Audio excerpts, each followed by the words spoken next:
Hello everyone and welcome. कैसे हैं आप सभी? उम्मीद है कि अच्छे होंगे। हम लोगों ने लास्ट क्लास में नेशनल इनकम पे स्टार्ट किया था। ये हमारा नेशनल इनकम पे थर्ड वीडियो होने वाला है। और अगर आपने पहली दो वीडियो नहीं देखी है तो प्लीज जाके देखें। हम लोग क्या कर रहे हैं, यहाँ पे यूनिट वाइज एनसीईआरटी को स्टडी कर रहे हैं। फर्स्ट यूनिट में हमने क्या स्टडी किया था? फर्स्ट यूनिट में हमने बेसिकली पूरे प्रोडक्शन के बारे में समझा था।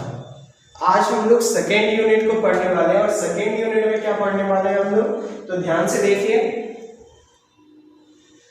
आज हम लोग सेकेंड यूनिट में we describe how we can view the aggregate income of the entire economy going through the sectors of economy in a circular way.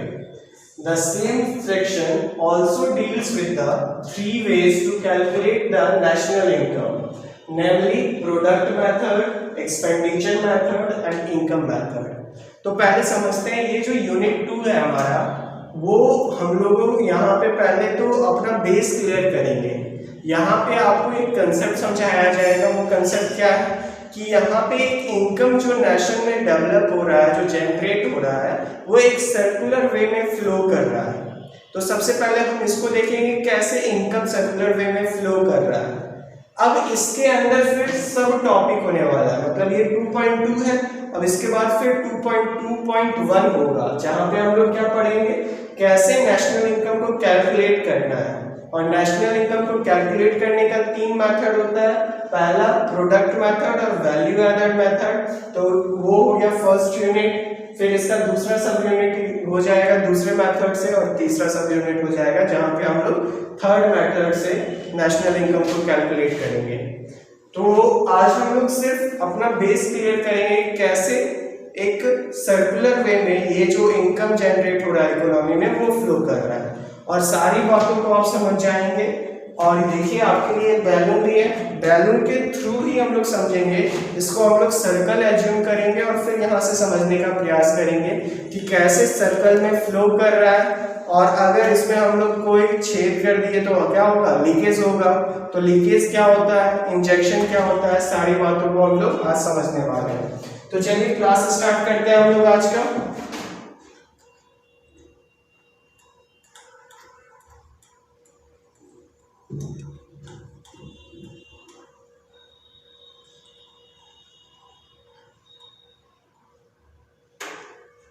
Circular flow of income and methods of calculating national income.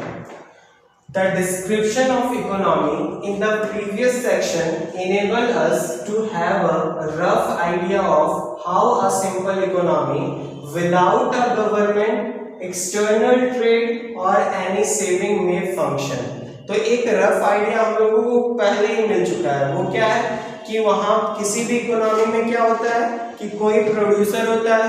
वो producer क्या करता है, production करता है। कैसे production करता है, तो वो रिसोर्सेज को यूज करके प्रोडक्शन करता है। अब अगर वो रिसोर्सेज को यूज कर रहा है तो बदले में कुछ पेमेंट करेगा।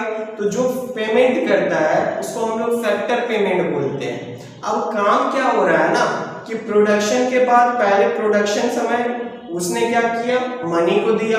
क्यों? क्योंकि वो रिसोर्सेज यूज कर रहा है प्रोड्यूसर, तो उसने पहले पेमेंट किया। अब वो रिसोर्सेज को यूज करके उसने क्या किया, product final goods and services को तैयार किया। अब ये जो हमारा फाइनल गुड्स एंड सर्विसेज तैयार हो चुका है, वो क्या करेंगे, बेसिकली हम मार्केट में देंगे। अगर हम एक प्रोड्यूसर है तो हम मार्केट में उसको बेचते हैं। जैसे ही बेचते हैं तो वापस क्या होता है, कंज्यूमर बैठा हुआ है क्योंकि उसके पास अभी पेमेंट है जो कि प्रोड्यूसर के द्वारा किया गया था। तो वो उस पेमेंट को उस गुड्स एंड सर्विसेज पे खर्च करेगा। जैसे ही वो खर्च करेगा तो वापस पेमेंट क्या होगा, प्रोड्यूसर के पास रेवेन्यू के रूप में आ जाएगा। तो ये एक सर्कुलर वे में चलते जाता है। तो ये बेसिक आइडिया हमने पहले भी समझा है। अब इसी चीज को हम अच्छे से डिटेल में समझेंगे। तो देखिए क्या लिखा हुआ है, the household receive there payment from the firms for productive activities they perform for the latter। पहला से बेस तैयार किया। क्या बोला कि हाउस होल्ड जो है वो क्या हुआ, उसको पेमेंट मिला है। किसके द्वारा पेमेंट मिला? तो पेमेंट उसको उन एक्टिविटीज के लिए मिला है जिनको उन्होंने परफॉर्म किया है। किसके लिए परफॉर्म किया? प्रोड्यूसर के लिए परफॉर्म किया है। क्लियर है ना? As we have mentioned before, there may be fundamentally 4 kind of contribution that can be made during the production of goods and services. अब कैसा कैसा कंट्रीब्यूशन किया जाता है? ये कंट्रीब्यूशन बेसिकली क्या है? ये कंट्रीब्यूशन प्रोडक्शन करने के लिए किया जा रहा है। किसके द्वारा कंट्रीब्यूशन किया जा रहा है? तो ये हाउस होल्ड के द्वारा किया जा रहा है। इसके बदले में क्या उन्हें कुछ मिलेगा? जरूर पेमेंट मिलेगा। अब देखिए क्या क्या अलग कंट्रीब्यूशन किया जाएगा। तो पहला क्या है? Contribution made by the human labour, remuneration for which is called wage. फिर दूसरा क्या है? Contribution made by capital, remuneration for which is called interest. Contribution made by entrepreneurship, remuneration for which is profit. Contribution made by fixed natural resources called land, remuneration for which is called rent. तो ये आपको एक base तैयार कर रहा है। सबसे पहला आपको कहीं ना कहीं ये हाउस होल्ड का आपको बता रहा है कि हाउस होल्ड क्या करेगा? कंट्रीब्यूट करेगा। किसमें? तो प्रोडक्शन में। कैसे कर सकता है कंट्रीब्यूट? तो रिसोर्सेज को प्रोवाइड करके। हो सकता है ये खुद लेबर के जैसा काम करे वहां पे, तो अगर ये लेबर वाला काम कर रहा है तो बदले में इसको क्या मिलेगा? वेज मिलेगा पेमेंट के रूप में। हो सकता है ये कैपिटल दे रहा हो प्रोड्यूसर को कि लो भाई साहब प्रोडक्शन करो, तो अगर ये कैपिटल ले रहा है तो बदले में इसको क्या मिलेगा पेमेंट के रूप में? इंटरेस्ट मिलेगा। हो सकता है कि ये लैंड दे रहा, बदले में क्या मिलेगा इसको? रेंट मिलेगा। और ये हाउस होल्ड जैसे ही कोई इंडिविजुअल रिस्क ले रहा है ना भाई साहब, तो उसको भी तो कुछ मिलना चाहिए। तो वो कंट्रीब्यूशन रिस्क टेकिंग फैक्टर कौन होता है? एंटरप्रेन्योर। और वो अगर रिस्क ले रहा है तो उसको बदले में क्या मिलेगा? रेंट मिलेगा। तो ये सारे कंट्रीब्यूशन है और ये सारे पेमेंट है जो किया जाएगा। In this simplified economy, there is one way in which the household may dispose of the earning. तो अब बहुत ही आराम से समझिएगा, बेस आपको धीरे धीरे सीढ़ी पे चढ़ा रहा है। पहले क्या बताया? पेमेंट वाइज किया गया है। किसको पेमेंट किया गया है? हाउस होल्ड सेक्टर को किया गया है। किन किन रूप में पेमेंट किया गया है? तो वेज, इंटरेस्ट, रेंट और प्रॉफिट के रूप में पेमेंट किया गया है। अब क्या माना जाता है कि ये जो पेमेंट किया गया है वो करेंगे क्या इन पेमेंट्स का? So they will dispose of their earning. कहां पे और कैसे? तो by spending their entire income on the goods and services produced by the domestic firm. तो क्या माना जाता है? ध्यान से देखिएगा यहाँ पे कि जो डोमेस्टिक, ये भी वर्ड देखिए भाई साहब, फोकस कीजिए, जो डोमेस्टिक फर्म प्रोड्यूस कर रहा है उस इकोनॉमी में, उसी के कंजम्पशन के दरमियान क्या होगा? जो पेमेंट उनको मिल रहा है उसको डिस्पोज किया जाएगा, खर्च किया जाएगा। The other channels of disposing their income are closed. We have assumed that the households do not save. They do not pay taxes to the government since there is no government, and neither do not pay taxes to the government since there is no government, and neither do they buy imported goods. भाई साहब देखिए, इसका मतलब क्या हुआ कि economy हमारा close है, जहां पे फॉरेन ट्रेड नहीं हो रहा है। तो फॉरेन ट्रेड नहीं हो रहा है तो मेरे पास ऑप्शन क्या बचेगा? अगर हम एक हाउस होल्ड है कि जो मेरे पास जो इकोनॉमी में गुड्स है उसी को परचेज कर पाएंगे, और ये जो इकोनॉमी में गुड्स है उसको कौन तैयार किया होगा? प्रोड्यूसर भाई साहब तैयार किए होंगे। तो उन्हीं गुड्स का खरीदने का ऑप्शन मेरे पास बच रहा है। क्यों? क्योंकि हमने क्या माना है? Economy is close. क्लियर है ना? So since there is no external trade in this simple economy, in other words, factors of production use their remuneration to buy goods and services. तो पूरे कहानी समझाने का सिर्फ तुक क्या था? तुक ये था कि सबसे पहला काम क्या हो रहा है? तो पहला काम पेमेंट, जैसे ही प्रोडक्शन करना स्टार्ट हुआ हमारा तो प्रोडक्शन से क्या हुआ, इनकम जनरेट हुआ। अब आपको क्या बताया जा रहा है कि ये मेरा पहला स्टेप है जहां पे इनकम जनरेट हुआ है। अब अगले स्टेप में आपको क्या समझाया जा रहा है ना कि भाई साहब इस इनकम को सिर्फ हम एक चीज में खर्च कर सकते हैं। कहां पे खर्च कर सकते हैं, तो सिर्फ कंजम्पशन में। और ये कंजम्पशन होगा कैसा, वैसे गुड्स एंड सर्विसेज का जो कि इकोनॉमी में प्रोड्यूस किया जा रहा है, नहीं कि बाहर से वो गुड्स एंड सर्विसेज आ रहा है और उसको हम कंज्यूम कर रहे हैं। क्लियर है ना। तो देखिए द एग्रीगेट, अब हम यहां से क्या बोल सकते हैं, ध्यान से समझिए। The aggregate consumption by the household of the economy is equal to the aggregate expenditure on goods and services produced by the firm. आपने हाथ पैर काट दिया भाई साहब, तो अब ऑप्शन क्या बचता है, आप जो बोलेंगे वो वहीं पे सुनेगा और कोई ऑप्शन तो है नहीं। तो यहाँ पे क्या किया ना, पहले ही आपको क्लियर कर दिया, एकदम लग रहा है। बोलने का मतलब क्या, ना तो आप सेव कर सकते हो मनी को, ना तो आप क्या कर सकते हो, ना तो आपके पास ऑप्शन है कि इंपोर्टेड गुड्स आप खरीद पाओ। तो आपके पास भाई साहब ऑप्शन क्या है, जो पैसा आपको मिल रहा है वो खर्च करना ही पड़ेगा।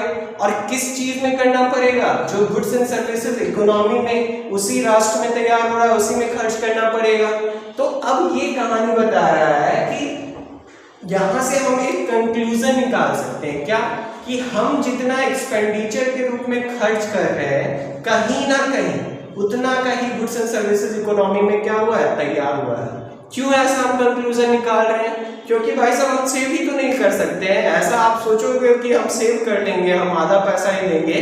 जैसे प्रोड्यूसर ने मेरे को 100 रुपया दिया, सारी चीजों को उसने यूज किया, गुड्स तैयार किया। अब 100 रुपया दिया तो भाई साहब 100 का गुड्स तैयार करेगा, सारे चीज को जोड़ के 100 रुपया दाम रखेगा। अब इसके पास, कंज्यूमर के पास 100 रुपया है, तो अब आप सोचोगे कि भाई साहब हम 10 रुपया जेब में रख लेंगे। तो ऐसा ऑप्शन ही नहीं दिया है, क्योंकि यहाँ पहले ही आपको क्या बोला, हाथ काट दे रहा है। क्या बोल रहा है, सेविंग का तो कोई ऑप्शन ही नहीं भाई साहब, आपको तो खर्च ही करना पड़ेगा। तो यहाँ पे 100 का 100 खर्च करेगा, तो उसके पास ऑप्शन क्या बचा भाई साहब, यही जो गुड्स एंड सर्विसेज 100 रुपया क्या उसको खरीदे, उससे संतुष्टि मिले कुछ। तो अब जैसे ही वो खरीदेगा तो इसका वैल्यू भी कहीं ना कहीं कितना का है, 100 का, और इसके पास पेमेंट भी कितना, यहाँ पे जो पेमेंट है वो कितना का है, तो 100 का है। तो यहीं से अजम्पशन निकाला जाता है, क्या निकाला जाता है कि एग्रीगेट सप्लाई जो है वो कहीं ना कहीं मेरा इनकम से रिलेटेड है। जितना ज्यादा सप्लाई होगा उतना ज्यादा इनकम जनरेट होगा, क्योंकि उतना ज्यादा ही खर्च होगा। क्लियर है ना। नेक्स्ट देखते हैं, the entire income of the economy therefore comes back to the producer in the form of sales revenue. There is no leakage from the system. Leakage बोलने का मतलब क्या, छेद कर देगा तो क्या होगा, लीकेज होगा। तो अभी लीकेज नहीं हुआ, क्योंकि आप सेव, ना तो आप इंपोर्ट में बाहर बेच सकते हो, ना तो आप टैक्स पेमेंट कर रहे हो। तो आपके पास पैसा है, आप पूरा खर्च कर रहे हो किस में, तो जितना का गुड्स एंड सर्विसेज का वैल्यू है उसी को परचेज करने में। क्लियर है ना। So there is no leakage from the system. उसका मतलब आप समझाया, लीकेज का मतलब क्या, basically there is no difference between the amount that the firms had distributed in the form of factor payment and the aggregate consumption expenditure that they receive as sales revenue. तो जो production के दरमियान producer distribute करता है, payment के रूप में पे करता है, और जो वो रेवेन्यू के रूप में, एक्सपेंडिचर के रूप में उसके पास रुपया आता है, उनमें कोई भी डिफरेंस नहीं होता है। तो यही वापस आ जा रहा है सारा का सारा, इसलिए हम क्या बोल रहे हैं कि इकोनॉमी में किसी भी प्रकार का लीकेज नहीं है। क्लियर है ना। In the next period, the firm will once again produce goods and services and pay remuneration to the factor of production. फिर क्या होगा, वापस प्रोड्यूसर के पास आया, फिर प्रोड्यूसर क्या करेगा, उस पैसे को बोलेगा भाई साहब लैंड दे दो, तुम मेरे यहाँ लेबर जैसा काम करो, तुम ये करो, हम तुमको पेमेंट करेंगे। फिर वो सारा रिसोर्सेज के बदले पेमेंट करेगा, फैक्टर पेमेंट करेगा, और फैक्टर ऑफ सर्विसेज उसको मिलेगा। वो उन सर्विसेज को यूज करके क्या करेगा, तो वो फाइनल गुड्स एंड सर्विसेज तैयार करेगा। फिर फाइनल गुड्स एंड सर्विसेज क्या होगा, मार्केट में जाएगा। तो ये प्रोसेस हमारा कंटिन्यू चलते जा रहा है इकोनॉमी में, ठीक है ना। तो देखिए, in the next period firm will once again produce goods and services and pay remuneration to the factor of production. These remuneration will once again be used to buy the goods and services. Hence, year after year, we can imagine the aggregate income of the economy going through the two sectors, firms and household, in a circular way. This is represented in figure 2.1. When the income is being spent on the goods and services produced by the firm, it takes the form of aggregate expenditure received by the firm. ध्यान से समझिए, expenditure है क्या? Basically जो payment मेरे पास है उसको हम खर्च करें तो वो मेरा एक्सपेंडिचर कहलाएगा। तो यही यहाँ पे समझा रहा है। अब ध्यान से ये आपको माइंड में सेटअप करवाने का प्रयास कर रहा है, 4 बार एक ही चीजों को बताया जा रहा है ताकि आप सेटअप कर पाओ। क्या सेटअप कर पाओ कि ये जो इनकम है वो एक सर्कुलर मैनर में चल रहा है। क्लियर है ना? जितना का गुड्स एंड सर्विसेज प्रोड्यूस हो रहा है उतना का ही इनकम है और उतना का ही खर्च के रूप में, एक्सपेंडिचर के रूप में खर्च होगा। तो यही बेस आपको दिमाग में सेटअप करना है। आगे देखिए क्या लिखा हुआ है, since the value of expenditure must be equal to the value of goods and services, we can equivalently measure the aggregate income by calculating the aggregate value of goods and services produced by the firm. When the aggregate revenue received by the firm is paid out to the factor of production, it takes the form of aggregate income. तो ध्यान से समझिए, अब आपको असली मुद्दा मिला। मुद्दा क्या था हमारा? नेशनल इनकम को मेजर करना। तो अब बोल रहा है मेरे को ये पता चल गया कि इकोनॉमी में जब लीकेज नहीं है तो बेसिकली क्या हो रहा है, जितना value of goods and services तैयार हो रहा है उतना का ही इनकम जनरेट हुआ है। तो बोलता है भाई साहब अगर आप नेशनल इनकम को मेजर करना चाहते हो तो आपके पास ऑप्शन क्या क्या है, आप कैसे मेजर कर सकते हो? आप क्या दिमाग लगाओ, जितने का वैल्यू, जितने वैल्यू का गुड्स एंड सर्विसेज तैयार हो रहा है आप उस वैल्यू को मेजर कर लो, या नहीं फिर जितना एक्सपेंडिचर इकोनॉमी में किया जा रहा है आप उस एक्सपेंडिचर को मेजर कर लो। आपको क्या आ जाएगा? आपका नेशनल इनकम तैयार हो जाएगा। क्लियर है ना? देखिए अब इसी चीज को यहाँ पे आपको समझाया है। तो अब सेम चीज में थोड़ा सा हम लोग लीकेज और इंजेक्शन को थोड़ा सा अच्छे से समझते हैं।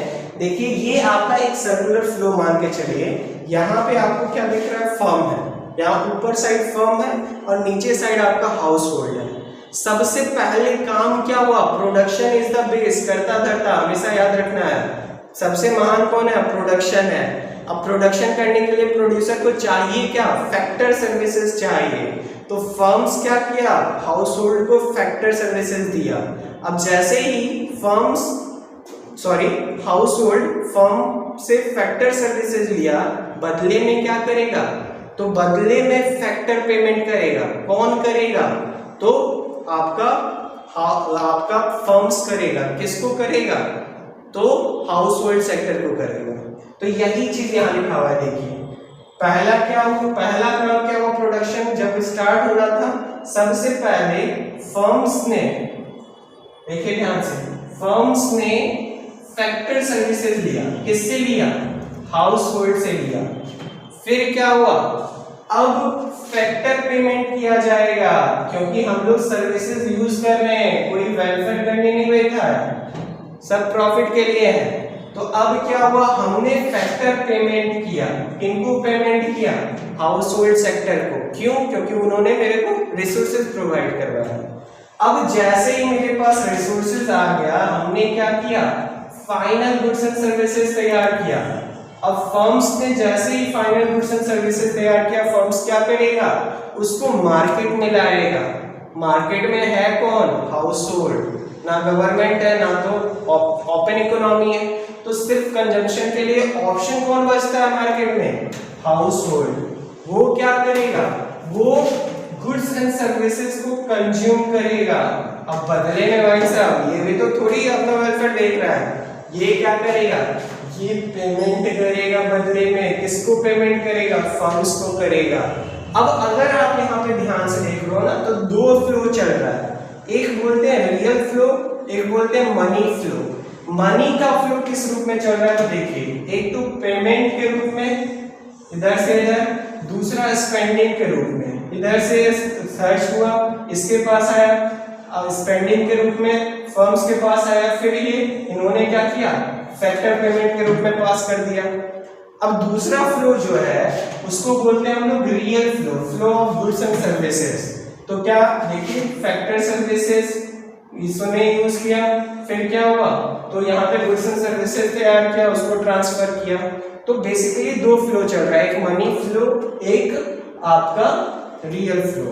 अब बात आता है लीकेज और इंजेक्शन क्या होता है। तो देखिए, अब ये सर्कुलर मान के चलिए आप, और इसमें हम लोग अगर छेद कर दे तो क्या हो जाएगा, सारा हवा बाहर आ जाएगा। तो जैसे ही ये बाहर आएगा, तो अब जैसे ही बाहर आएगा तो क्या होगा, वो लीकेज कहलाएगा। अब ऐसे पूरा होगा तो इकोनॉमी डिस्टॉर्ट हो जाएगा। बट धीरे धीरे जैसे आप एक छेद करेंगे, हवा बाहर आएगा, इसको हम लोग क्या बोलेंगे, लीकेज हो गया। लीकेज बोलने का मतलब क्या, जितना कैपेसिटी या फ्लो होने का गुड्स एंड सर्विसेज या मनी का, वो बेसिकली अब कम हो जाएगा। अब लीकेज कैसे, किस फॉर्म में हो सकता है, सोचिए आप। अगर आप मनी को जैसे आपके पास पेमेंट के रूप में आया, अगर आप हाउस होल्ड है, तो आपने क्या किया, कुछ अमाउंट अपने पास सेविंग के रूप में रख दिया। तो अब ऑब्वियसली आप जो कंजम्पशन करेंगे वो उस वैल्यू का नहीं होगा जितना वैल्यू का गुड्स एंड सर्विसेज तैयार हुआ। तो ये लीकेज क्या कर रहा है, सर्कुलर फ्लो ऑफ मनी को घटा दे रहा है, जो एक पहले पैटर्न में चल रहा था। उसी तरह आप सोचिए, अगर यहाँ पे इनपुट्स अलाउड होता, आप इनपुट्स में कुछ खर्च करते, तो आप इनपुट्स में खर्च करते तो बदले में कुछ पेमेंट करते आप, तो ये पेमेंट क्या होता, बाहर चला जाता। तो यहाँ की इकोनॉमी में जो फ्लो होना चाहिए गुड्स एंड सर्विसेज का, वो घट जाता। इसी तरह टैक्सेस, आप अगर टैक्सेस पे करते गवर्नमेंट को, वो भी क्या है, कहीं ना कहीं गवर्नमेंट ले रहा है, तो आपकी जेब में घटेगा, आप मार्केट में आप कम लोगे, तो उतने वैल्यू का गुड्स एंड सर्विसेज मार्केट में बच जाएगा। क्लियर है ना। तो वो इंजेक्शन लीकेज कर रहा है।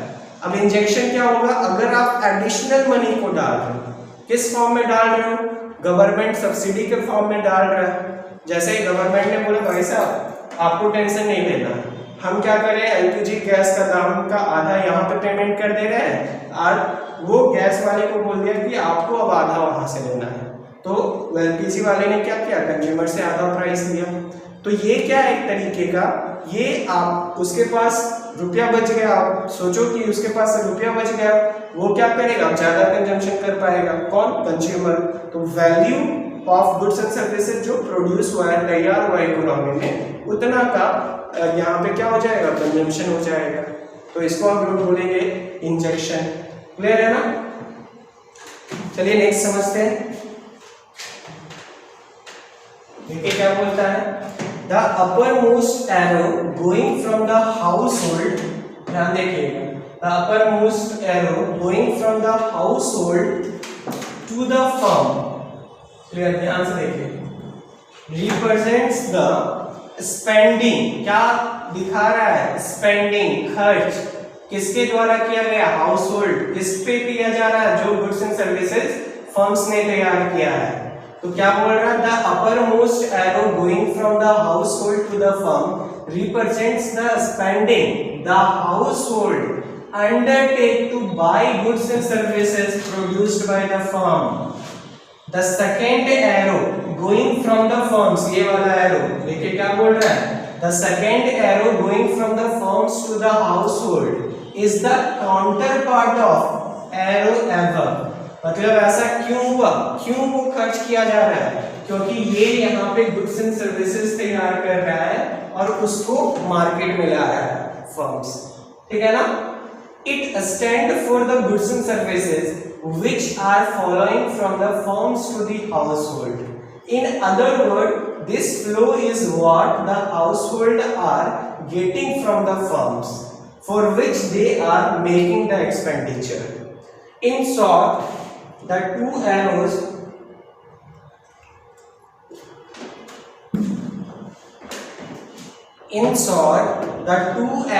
on the top represents the goods and services market. Clear है ना। The arrow above represents the flow of payment for the goods and services. The arrow below represents the flow of goods and services. The two arrows at the bottom of diagram, देखिए नीचे में भी दो arrow है, the two arrows at the bottom of diagram represents the flow of the two arrows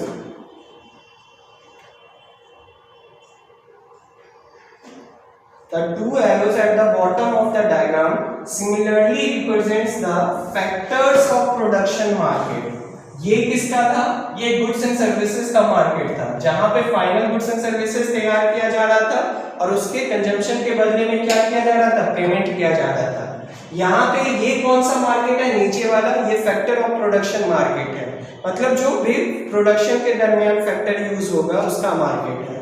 अगर हम ले रहे हैं तो बदले में कुछ पेमेंट करेंगे, उसको क्या बोला जाएगा? Factor of payment. तो देखिए the lowermost arrow going from the household to the firm symbolises the service that the household are rendering to the firm. Using this services the firms are manufacturing the output. The arrow above this, ये वाला C number, the arrow above this going from the firms to the household represents the payment made by the firms to the household for the service provided by the latter। अब जो main मुद्दा है, main मुद्दा हमारा क्या? National income major करना। अब उस मुद्दा पे हम लोग आते हैं। देखिए यहाँ पे क्या बताया जा रहा है, बहुत ही ध्यान से समझिएगा। बोला जा रहा है since the same amount of money representing the aggregate value of goods and service is moving in a circular way, if we want to estimate the aggregate value of goods and services produced during a year, we can measure the annual value of flow at any of the dotted line indicated in the diagram। बोला जा रहा है कि ये एकदम clear है कि उतना ही वैल्यू का गुड्स एंड सर्विसेज इकोनॉमी में फ्लो कर रहा है जितने का हम एक्सपेंडिचर कर रहे हैं। तो अब ऊपर में से किसी भी एक डॉटेड लाइन के थ्रू हम क्या कर सकते हैं? मेजर कर सकते हैं। क्यों? क्योंकि जितना का ऊपर वाला है उतना का ही नीचे वाला होगा, वैल्यू सेम है। क्लियर है ना? देखिए क्या बोल रहा है, we can measure the uppermost flow, जो पॉइंट ए पे था। देखिए we can measure the uppermost flow, इसको मेजर कर रहे हैं। ऊपर में क्या है? स्पेंडिंग है। तो देखिए नेशनल इनकम, इससे भी हम लोग मेजर कर सकते हैं। तो यही बता रहा है, क्या बता रहा है? We can measure the uppermost flow at any point A by measuring the aggregate value of spending, जितना खर्च किया जा रहा है, by the firms that spending that the firms receive for the final goods and services which they produce. तो पहला method कहीं ना कहीं आपको बता दिया, ये बताया, क्या बताया कि आप उस एग्रीगेट स्पेंडिंग को मेजर करिए जो कि फर्म्स को मिल रहा है। किस कारण से? जो वो final goods and services produce किया है उसके कंजम्पशन का के दरमियान उसको जो पेमेंट मिल रहा है उसको मेजर करिए। वो जितना टोटल वैल्यू होगा वो कहीं ना कहीं नेशनल का इनकम होगा, क्योंकि उसी के बराबर का वैल्यू इकोनॉमी में प्रोड्यूस हुआ है। देखिए इसी को हम लोग क्या बोलते हैं? इसी मेथड को हम लोग बोलते हैं expenditure method. This is called, this method will be called expenditure method. जहां पे हम कैसे नेशनल इनकम को मेजर कर रहे हैं? Bye measuring the amount of spending जो कि किया जा रहा है, किसके द्वारा? तो हाउस होल्ड सेक्टर के द्वारा। किस चीज पे किया जा रहा है खर्च? तो जो फाइनल गुड्स एंड सर्विसेज तैयार किया गया है फर्म्स के द्वारा उसको कंज्यूम करने के लिए। ठीक है ना? अब देखिए नेक्स्ट मेथड बता रहा है, if we measure the flow at B by measuring the aggregate value of final goods and services produced by all the firm. अब अगर हम बी के थ्रू नेशनल इनकम मेजर करना चाहें तो उस मेथड को हम क्या बोलेंगे? तो बी में क्या हो रहा है? देखिए गुड्स एंड सर्विसेज मेरा तैयार हो रहा है और वो तैयार होके क्या हो रहा है? हम उसको बेसिकली इकोनॉमी में ट्रांसफर कर रहे हैं। तो देखिए क्या बोला जा रहा है कि if we measure the flow at B by measuring the aggregate value of final goods and services produced by all the firm, it will be the product method। इसी को बोलते हैं वैल्यू एडेड मेथड, मतलब कितना value add किया है उसी को आप मेजर कर लीजिए। क्यों? क्योंकि उसी वैल्यू के अकॉर्डिंग या उसी वैल्यू के अनुपात में इनकम जनरेट हुआ कहीं ना कहीं इकोनॉमी में, ठीक है ना। At C, measuring the sum total of all the factor payments will be called income method. और सबसे लास्ट में मेथड कौन सा देखिए एट सी में हमारा क्या फैक्टर पेमेंट, जो पेमेंट मिल रहा है। तो अगर हम इन पेमेंट्स को जोड़ दें तो यही पेमेंट क्या हो रहा है, बेसिकली इकोनॉमी में खर्च होगा, क्योंकि इससे ज्यादा तो कुछ है ही नहीं। तो आप चाहे तो इन पेमेंट्स को मेजर कर लो और जो भी पेमेंट्स होगा इसी के अकॉर्डिंग क्या होगा, इकोनॉमी में इनकम उतना जनरेट हुआ होगा। अब आगे क्या बताया जा रहा है, observe that the aggregate spending of the economy must be equal to the aggregate income earned by the factor of production. और ऐसा क्यों है, क्योंकि लीकेज नहीं है, क्लियर है ना। अगर लीकेज होगा तो जो एग्रीगेट स्पेंडिंग है वो बराबर नहीं होगा। किसके बराबर नहीं होगा, जो एग्रीगेट इनकम जनरेट हो रहा है, किस कारण से जनरेट हो रहा है, तो फैक्टर ऑफ प्रोडक्शन को देने के दरमियान जो जनरेट हो रहा है। Now let's suppose that at a particular period of time the household decide to spend more on the goods and services produced by the firm. For the time being, let's ignore the question where they could find the money to finance that extra spending, since they are already spending all of their income. अब यहाँ पे आपको बताया कि question obviously आएगा, क्योंकि हम तो सेव या फिर कुछ ऐसे कर नहीं रहे हैं। तो आंसर तो दे दिया है कि suppose they may have borrowed the money to finance the additional spending. कुछ फाइनेंशियल इंस्टीट्यूशन बैंक होगा तो वहां से उधार लेके वो एक्स्ट्रा कंजम्पशन कर रहा है। Now if they spend more on the goods and services, the firm will produce more goods and services to meet this extra demand. Clear है। Since they will produce more, the firm must also pay the factor of production extra remuneration, क्योंकि अब वो production ज्यादा करेंगे, क्योंकि आखिरी बार supply कम हो गया था। तो इस बार क्या दिख रहा है कि मार्केट में डिमांड है, तो वो सोचा इस बार मेरे को ज्यादा प्रोडक्शन करना चाहिए। तो ज्यादा प्रोडक्शन करने के लिए रिसोर्सेज भी ज्यादा चाहिए, तो मैंने रिसोर्सेज ज्यादा हायर किया। अब ज्यादा रिसोर्सेज यूज करेंगे तो पेमेंट भी ज्यादा करना पड़ेगा, तो वही हमने ज्यादा पेमेंट किया। अब फिर से वही बात, ज्यादा पेमेंट है तो ज्यादा कंजम्पशन हम कर सकते हैं, क्योंकि पेमेंट किसके पास आ रहा है, हाउसहोल्ड के पास आ रहा है, क्लियर है ना। Thus the household will eventually get the extra earning required to support the initial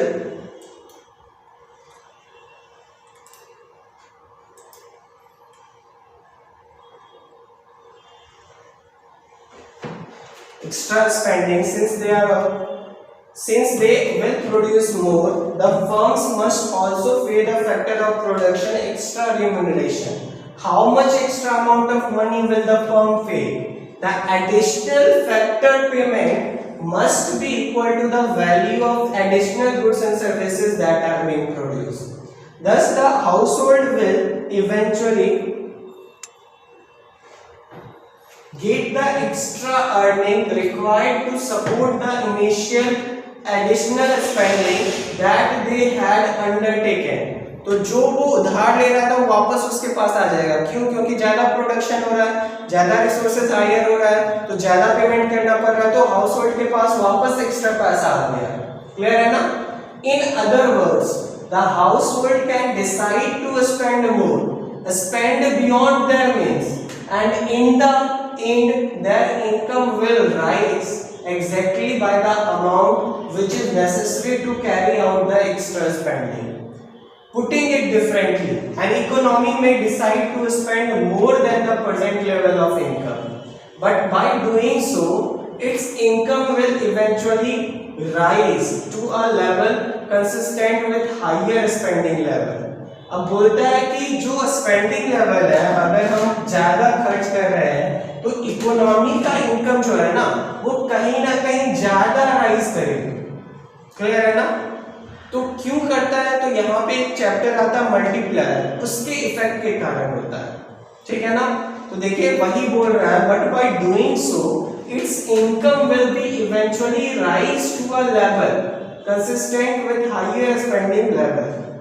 This may seem a little paradoxical at first, but since income is moving, नहीं यहाँ पे आपको मल्टीप्लायर का कंसेप्ट नहीं बताया क्योंकि इकोनॉमिक ग्रोथ है तो बोला जा रहा है कि कंसिस्टेंट उतना से ही राइज करेगा। क्लियर है ना? नेक्स्ट देखिए क्या बोला जा रहा है, but since income is moving in a circular fashion it is not difficult to figure out that rise in a flow at one point must eventually lead to a rise in the flow at all level। तो बोलता है क्यों ये consistent rise होगा income में और expenditure में, क्योंकि इनकम जो है मेरा एक सर्कुलर फैशन में चल रहा है। तो अगर एक पॉइंट पे बढ़ रहा है तो दूसरा पॉइंट पे भी उतना ही अमाउंट से बढ़ेगा, जिससे सर्कुलर फ्लो मेंटेन रहे इकोनॉमी में। This is one more example of how the functioning of a single economic agent, say a household, may differ from the functioning of the economy as a whole. In the former, the spending get restricted by the individual income of household. It can never happen that a single worker decide to spend more and this lead to an equivalent rise in our income. We shall spend more on time how higher aggregate spending leads to change in aggregate income in a later chapter। तो बोला भाई साहब एक circular fashion में चल रहा है economy हमारा, तो ये जो सर्कुलर फैशन में चल रहा है तो यहाँ पे अगर एक पॉइंट पे इनकम बढ़ता है तो सारे पॉइंट पे कहीं ना कहीं सर्कुलर फैशन के कारण मोर और लेस ये पाथ मेंटेन रहे, उसी तरीके से हमारा जो इनकम है वो भी बढ़ेगा अगर मेरा स्पेंडिंग बढ़ रहा है। अब आपको थोड़ा सा माइक्रो से डिफर कर रहा है कि ये माइक्रो केस में ऐसा नहीं होगा। क्यों? क्योंकि माइक्रो के केस में क्या होता है, एक इंडिविजुअल के कारण इकोनॉमी पे इम्पैक्ट नहीं पड़ता है, तो इसीलिए हमने एक इंडिविजुअल यहाँ पे नहीं कंसीडर किया। हम लोग क्या बोल रहे हैं, हाउस होल्ड मतलब क्या हुआ, सम ऑफ इंडिविजुअल्स, तो उनका टोटल इम्पैक्ट मेजर किया जा रहा है इकोनॉमी पे, कैसा इम्पैक्ट पड़ेगा। क्लियर है ना? The above mentioned sketchy illustration of an economy is admitted by the simplified one. Such a store which describes the functioning of an imaginary economy is called a macroeconomic model. It is clear that a model does not describe an actual economy in detail.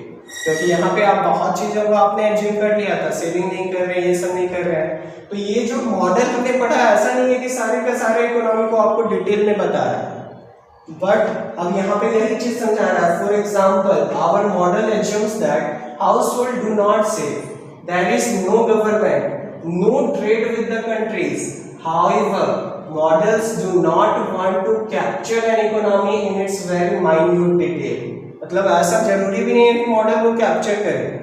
Their purpose is to highlight some essential features of the functioning of an economic system, but one has to be cautious not to simplify the matter in such a way that misrepresent the essential nature of the economy. The subject of economics is full of models, many of which will be presented in the book. One task of an economist to figure out which model is applicable to which real life situation। Clear है ना? तो बहुत सारा model है और हम लोग जो आगे भी पढ़ेंगे। If we change our simple model described above and introduce saving, will it change the principal conclusion that the aggregate estimate of the income of the economy will remain the same whether we decide to calculate at A, B or C? अब बात आता है कि अगर saving होता तो क्या ये मॉडल का जो समरी है वो बदलता या नहीं? तो बदलता नहीं। मैंने लास्ट क्लास में भी आपको बताया, क्योंकि जो सेविंग होता है वो बेसिकली हम लोग क्या करते हैं, वो कहीं ना कहीं हम लोग इन्वेस्टमेंट के ऊपर खर्च करते हैं, ठीक है ना, वही हम लोग इन्वेस्टमेंट में के रूप में खर्च करते हैं। तो सेविंग और इन्वेस्टमेंट, फिर इन्वेस्टमेंट का मतलब वापस इकोनॉमी में आ जा रहा है। तो जो यही मॉडल का काम है कि आपको एक बेसिक आइडिया तैयार करना। ये भी जरूरी नहीं है कि मॉडल हम लोगों को फुल आइडिया